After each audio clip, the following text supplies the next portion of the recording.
Rekan-rekan media yang saya hormati, KTT ke-13 ASEM Asia Europe Meeting telah diselenggarakan pada tanggal 25-26 November 2021. Presiden Republik Indonesia hadir dalam KTT tersebut bersama dengan para pemimpin 50 negara ASEM dari 51 negara anggota ASEM. Hadir juga Presiden Dewan Eropa, Presiden Komisi Eropa, dan Sekjen ASEAN. KTT diselenggarakan secara virtual di bawah keketuaan Kamboja dan mengangkat tema Strengthening Multilateralism for Shared Growth. Sebagaimana diketahui, ASEM merupakan forum jembatan yang menghubungkan Asia dan Eropa. Anggota ASEM mencakup 65% perekonomian dunia dan 55% perdagangan dunia. 11 dari 20 anggota G20 adalah anggota ASEM. 9 dari 10 negara tujuan ekspor terbesar Indonesia adalah negara ASEM, sedangkan 7 dari 10 sumber investasi terbesar Indonesia berasal dari negara ASEM. Rekan-rekan media yang saya hormati, dalam pembukaan KTT, Perdana Menteri Kamboja menyampaikan pentingnya kerjasama kedua kawasan dalam penanganan tantangan bersama seperti pandemi, perubahan iklim, dan pemberantasan kemiskinan. Pembangunan yang inklusif dan berkelanjutan juga ditekankan Perdana Menteri Kamboja, serta penguatan rule-based international system.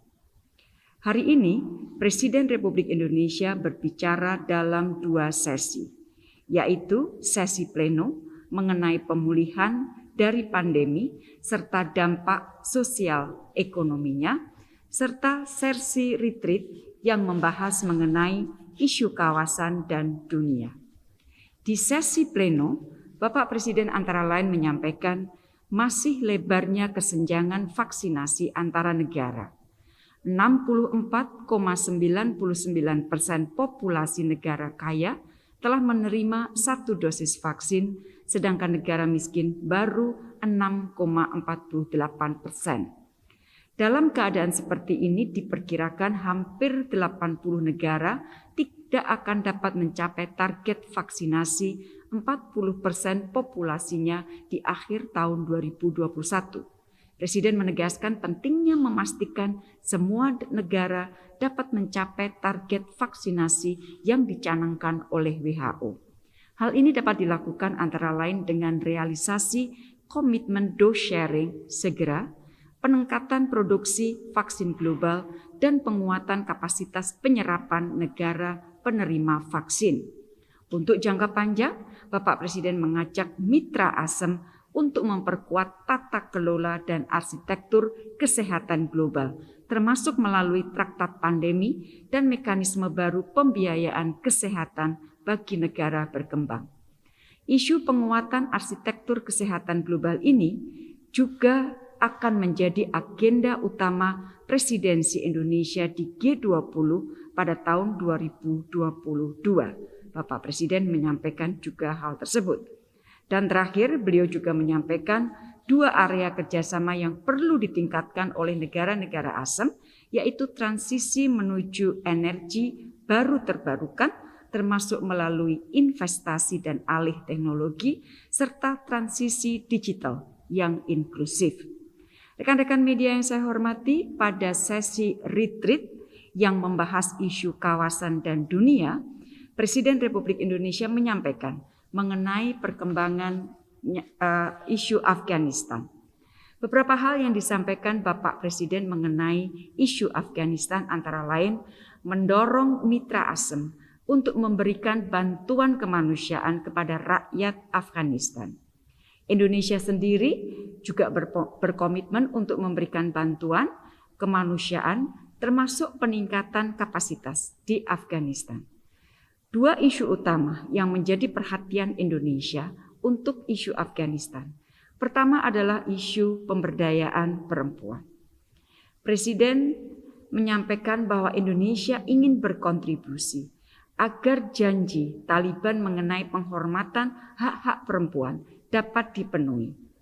Indonesia siap memanfaatkan Indonesia-Afghanistan Women Solidarity Network untuk kerjasama pemberdayaan perempuan. Indonesia juga siap memberikan beasiswa pendidikan bagi para perempuan Afghanistan. Intinya, beliau menyampaikan kesiapan Indonesia untuk melanjutkan komunikasi dengan berbagai pihak untuk isu Afghanistan dan terus memberikan komitmen untuk membantu rakyat Afghanistan.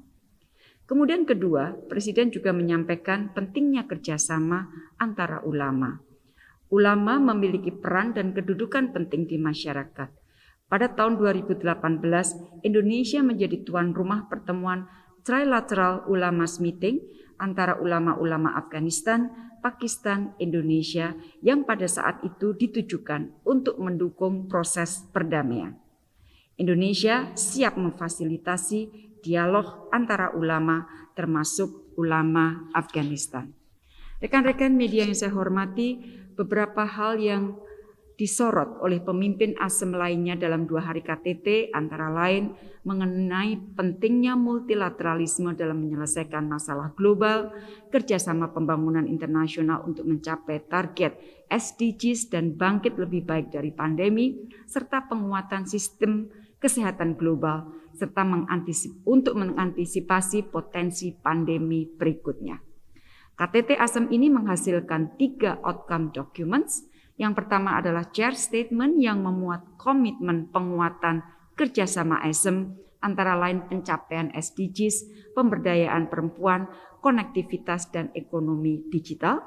Kemudian yang kedua adalah Phnom Penh Statement on Post-COVID-19 Socio-Economic Recovery terkait kerjasama pemulihan pasca pandemi termasuk melalui penguatan ketahanan, kesehatan dan ekonomi global.